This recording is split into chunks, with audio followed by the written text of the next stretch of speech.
Olá pessoal, o Enem se aproxima e muita gente vem me perguntando: professor, como é que a gente vai fazer para poder estudar filosofia agora nesse momento? Já está se aproximando, é tanta coisa para ler. É exatamente a dica que todas as pessoas falam para poder aprender filosofia é lendo, é estudando. Só que, lógico, a gente agora está num momento primordial, né? Todos aí estão imersos em vários estudos para o Enem, né? Incluindo as outras disciplinas. Então, a gente tem que focar em algumas coisas essenciais. Em primeiro lugar, no caso de filosofia, o que é importante a gente saber? É importante, em primeiro lugar, saber distinguir as grandes áreas da filosofia. Por exemplo, a gente tem a epistemologia, ou a filosofia do conhecimento, né? A gente tem a estética, ou filosofia da arte. A gente tem a ética, ou conhecida também como filosofia moral. A gente tem a filosofia da linguagem, a filosofia política, a lógica, a metafísica. Essas são as grandes áreas da filosofia. Então a gente tem que entender um pouquinho sobre cada uma delas só para poder saber fazer bem uma questão de filosofia. Dito isto, outra coisa que a gente tem que tomar cuidado são com os anacronismos. Muita gente, ao falar dos pensadores da filosofia, relaciona pensadores da antiguidade grega com pensadores contemporâneos. Não que não possa, mas desde que você saiba do que você está dizendo. Por exemplo, se você está relacionando Hegel, por exemplo, com os pré-socráticos, você tem que necessariamente fazer a comparação sabendo que Hegel está situado na idade contemporânea, enquanto os pré-socráticos estão lá da filosofia antiga grega, não é isso? A partir do século VII a.C. Então, a gente tem que tomar cuidado com os anacronismos, senão a gente comete vários equívocos na hora de estudar filosofia. Então, vamos passar agora aqui alguns pensadores de cada época para a gente poder começar a entender um pouquinho sobre isso. Então, para a gente entender um pouquinho melhor, vamos traçar aqui agora tipo uma linha do tempo da história da filosofia. Essa linha do tempo se assemelha um pouco da própria história, né? Então a gente vai conseguir entender melhor um pouco com o que é a característica de cada período, ou melhor, os pensadores que compuseram cada período, até para poder a gente não cometer esses anacronismos, né? Então vamos lá. A filosofia antiga. A filosofia antiga, ela vai desde o surgimento da filosofia na Grécia, no século VII a.C. Então a gente tem ali quatro grandes momentos. O dos pré-socráticos, aqueles que buscavam a arqué, o princípio de todas as coisas. Como expoentes desse período, a gente tem Tales de Mileto, Anaximandro, Anaxímenes, Pitágoras, Parmênides, Heráclito, Zenão de Eleia, com destaque para esses últimos aí, né? O Parmênides e o Heráclito principalmente. Né? Que o Parmênides e Heráclito eles vão tentar entender exatamente a multiplicidade diante de tantos seres, enquanto os outros estão buscando exatamente um princípio único. Depois nós temos o período da filosofia clássica, que ainda compõe a filosofia antiga. E a gente pode destacar nesse período, por exemplo, Sócrates, Platão e Aristóteles. Depois a filosofia helenística, é exatamente aquele momento ali que a gente tem o Alexandre Magno dominando grande parte daquela região da Europa e acabando absorvendo a cultura grega. Então a gente tem Epicuro, Zenão de Cício, Pirro e vários outros. Né? Depois a gente tem a filosofia greco-romana, né, que vai misturar exatamente as duas culturas, né, a grega e a romana, com Sêneca, Cícero, Plotino, Plutarco, entre outros. Dito isto, a gente vai ter o quê? A queda do Império Romano e a expansão do cristianismo, ali por volta do século V.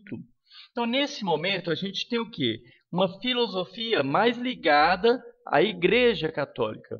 Então, vai ter primeiro dois momentos importantes, é a patrística e a escolástica. A patrística a gente tem como destaque Santo Agostinho, que a gente sabe que vai cristianizar Platão.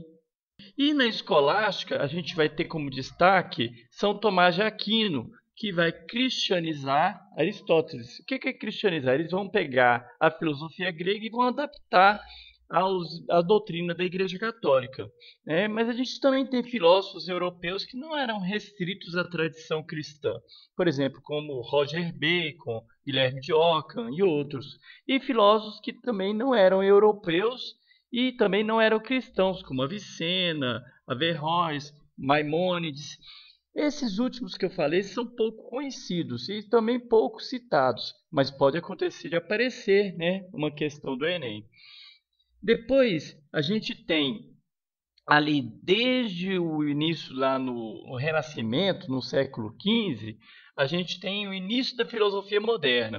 Eu já gravei um vídeo sobre isso aí. Então, nesse momento aí da filosofia renascentista, a gente tem como destaque Maquiavel, Montaigne, Giordano Bruno. Maquiavel já caiu demais no Enem, né? Montaigne também já caiu, né? Então, esse momento da filosofia moderna, eu diria que inclusive é um dos que mais cai no Enem, porque mistura um pouco mais história com filosofia. São aquelas disciplinas que são afins. Na filosofia moderna também a gente tem o racionalismo e o empirismo, com Francis Bacon, Descartes, Pascal, Hobbes, Spinoza, Leibniz.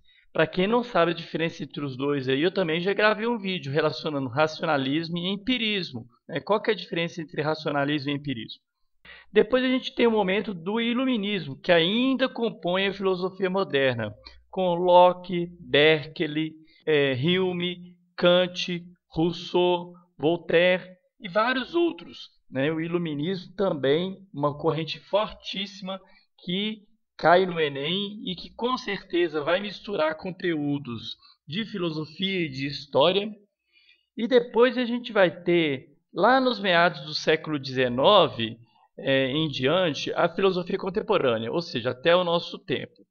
A gente costuma dizer ali que começa ali com Hegel, no idealismo alemão, e vai materialismo dialético de Marx e Engels, o positivismo de Comte, o utilitarismo de Stuart Mill, e a filosofia analítica de Russell, Wittgenstein, a fenomenologia e o existencialismo com Russell, Heidegger, Sartre, Merleau-Ponty, Simone de Beauvoir. Depois, a escola de Frankfurt, né, com Horkheimer, Adorno, Benjamin.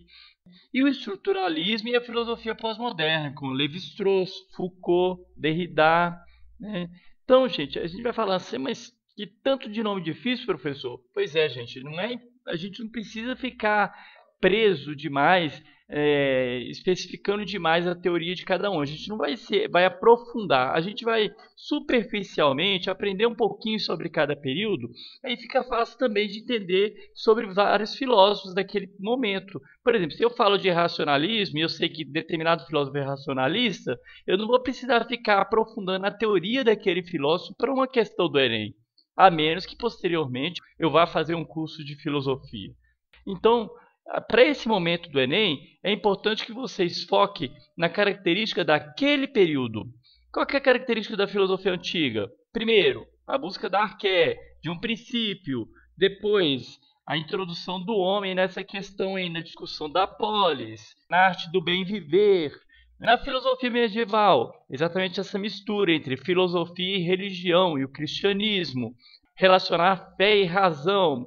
Na filosofia moderna, é aquele momento em que a ciência começa a crescer, começa a avançar, a filosofia vai de encontro a esse momento da ciência também, e todos os conhecimentos científicos e filosóficos vão tomar um rumo mecanicista, vão tomar um rumo racionalista, vão valorizar ao extremo a razão e assim por diante.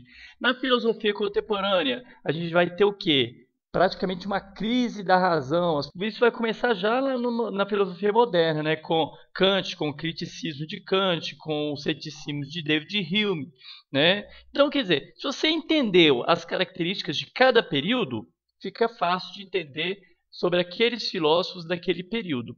Então, eu espero que a dica tenha sido útil. Qualquer dúvida, crítica, sugestão e até mesmo, professor, esse filósofo que você citou, teria como gravar um vídeo sobre ele? Vai ser um prazer fazer isso para ajudá-los nessa prova do Enem ou até mesmo em algum outro trabalho que vocês estão necessitando fazer nesse momento. Muito obrigado pela atenção. Até a próxima aula.